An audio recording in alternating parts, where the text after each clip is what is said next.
नमस्कार दोस्तों, मैं भावनी मिश्रा अपनी चैनल विधि विधान में आप सभी का एक बार फिर से स्वागत करती हूँ। कैसे हैं आप लोग? माता रानी की कृपा आप सब पर बनी रहे। प्रेम से बोलिए जय माता दी। इस वीडियो में मैं आपसे शेयर करने जा रही हूँ श्रावण मास की पुत्रदा एकादशी की व्रत कथा।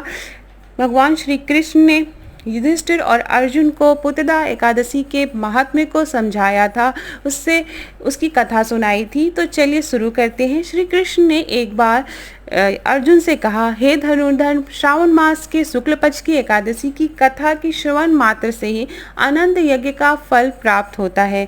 हे पार्थ, द्वापर युग के आरंभ में ही महिष्मति नाम की एक नगरी थी। उस नगरी में महाजीत नाम का एक राजा राज्य करता था। वह पुत्रहीन था, इसलिए वह सदा दुखी रहता था। उसे वह राज्य, सुख और वैभव सभी कुछ बड़ा ही कष्टदायक प्रतीत होता था, क्योंकि पुत्र के बिना मनुष्य को इस लोक और परलोक दोनों का सुख नहीं मिलता है। राजा ने पुत्र प्राप्ति के बहुत उपाय किए, किंतु उसका हर उपाय निष्फल रहा। जैसे जैसे राजा महाजीत वृद्धावस्था की ओर बढ़ता जाता था, वैसे वैसे उसकी चिंता भी बढ़ती जा रही थी। एक दिन राजा ने अपनी सभा को संबोधित करते हुए कहा, ना तो मैंने अपने जीवन में कोई पाप किया है और न ही अन्यायपूर्वक प्रजा के धन एकत्रित किया है, न ही कभी प्रजा को कष्ट दिया है और न कभी देवताओं और ब्राह्मणों का निरादर किया है। मैंने प्रजा का सदैव अपने पुत्र की तरह पालन किया है, कभी किसी से ईर्ष्या का भाव नहीं किया, सभी को एक समान समझा है। मेरे राज्य में कानून भी ऐसे ही नहीं है जो प्रजा में अनावश्यक डर उत्पन्न करते हैं। इस प्रकार धर्मयुक्त राज्य करने पर भी मैं इस समय अत्यंत कष्ट पा रहा हूँ। इसका कारण क्या है, मेरी समझ में कुछ नहीं आ रहा है। आप इस पर विचार करें और इसका क्या कारण है। क्या इस जीवन में मैं इस कष्ट से मुक्ति पा पाऊंगा? राजा के इस कष्ट के निवारण के लिए मंत्री आदि वन को गए, ताकि वहां जाकर किसी ऋषि मुनि को राजा का दुख बताकर कोई समाधान पा सकें। वन में जाकर उन्होंने श्रेष्ठ ऋषि मुनियों के दर्शन किए। उस वन में वयोवृद्ध और धर्म के ज्ञाता महर्षि लोमस भी रहते थे। वे सभी महर्षि लोमस के पास गए। उन सब ने महर्षि लोमस को दंडवत प्रणाम किया और उनके सम्मुख बैठ गए। महर्षि के दर्शन से सभी को बड़ी प्रसन्नता हुई और सबने महर्षि लोमस से प्रार्थना की, हे देव, हमारे अहोभाग्य की हमें आपके दर्शन का सौभाग्य प्राप्त हुआ है। मंत्री की बात सुन लोमस ऋषि ने कहा, हे मंत्रीवर, आप लोगों की विनम्रता और सद्व्यवहार से मैं अति प्रसन्न हूँ।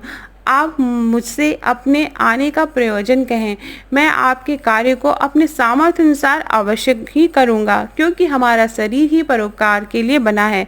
लोमस ऋषि ने ऐसे मृदु वचन सुनकर मंत्री ने कहा, हे ऋषिवर, आप हमारी सभी बातों को जानने में ब्रह्मा से भी ज़्यादा समर्थ हैं, अतः आप हमारे संदेह को दूर कीजिए। महिष्मति नामक नगरी में हमारे महाराज महाजीत बड़े ही धर्माता और प्रजा वात्सल्य हैं। वह प्रजा का पुत्र की तरह धर्मानुसार पालन करते हैं, किंतु फिर भी वे पुत्रहीन हैं। हे महामुनि, इससे वह अत्यंत दुखी रहते हैं। हम लोग उनकी प्रजा हैं, हम भी उनके दुखों से दुखी हो रहे हैं, क्योंकि प्रजा का यह कर्तव्य है कि राजा के सुख में सुख माने और दुख में दुख माने। हमें उनके पुत्रहीन होने का अभी तक कारण ज्ञात नहीं हुआ है, इसलिए हम आपके पास आए हैं। अब आपके दर्शन करके आपको पूर्ण विश्वास है कि हमारा दुख अवश्य दूर हो जाएगा, क्योंकि महान पुरुषों के दर्शन मात्र से ही प्रत्येक कार्य की सिद्धि हो जाती है। अतः आप हमें बताने की कृपा करें कि किस विधान से हमारे महाराज पुत्रवान हो सकते हैं। हे ऋषिवर, यह आपका हम पर, हमारे राज्य पर बहुत बड़ा उपकार होगा। ऐसे करुण प्रार्थना सुनकर लोमस ऋषि नेत्र बंद करके राजा के पूर्व जन्मों पर विचार करने लगे।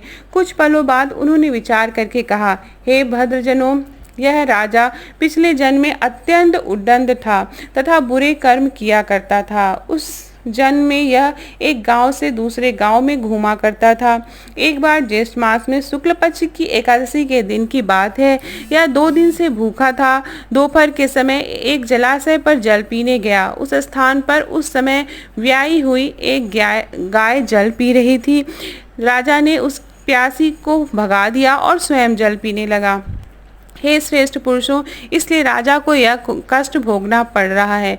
एकादशी के दिन भूखा रहने का फल यह हुआ कि इस जन्म में यह राजा है और प्यासी गाय को जलाशय से भगाने के कारण पुत्रहीन है।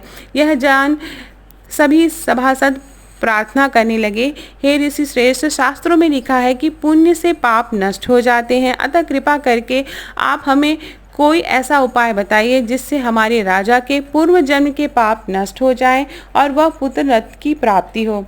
सभासदों ने प्रार्थना सुनकर लोमस मुनि से कहा, हे श्रेष्ठ पुरुषों, लोमस मुनि ने कहा, हे श्रेष्ठ पुरुषों, यदि तुम सब श्रावण मास के शुक्ल पक्ष की पुत्रदा एकादशी का व्रत और रात्रि जागरण करो और उस व्रत का फल राजा के निमित्त कर दो तो तुम्हारे राजा को यहाँ पुत्र उत्पन्न होगा, राजा के सभी कष्टों का नाश हो जाएगा। इस उपाय को जानकर मंत्री सहित सभी ने महर्षि को कोटि कोटि धन्यवाद दिया तथा उनका आशीर्वाद लेकर अपने राज्य में लौट आए।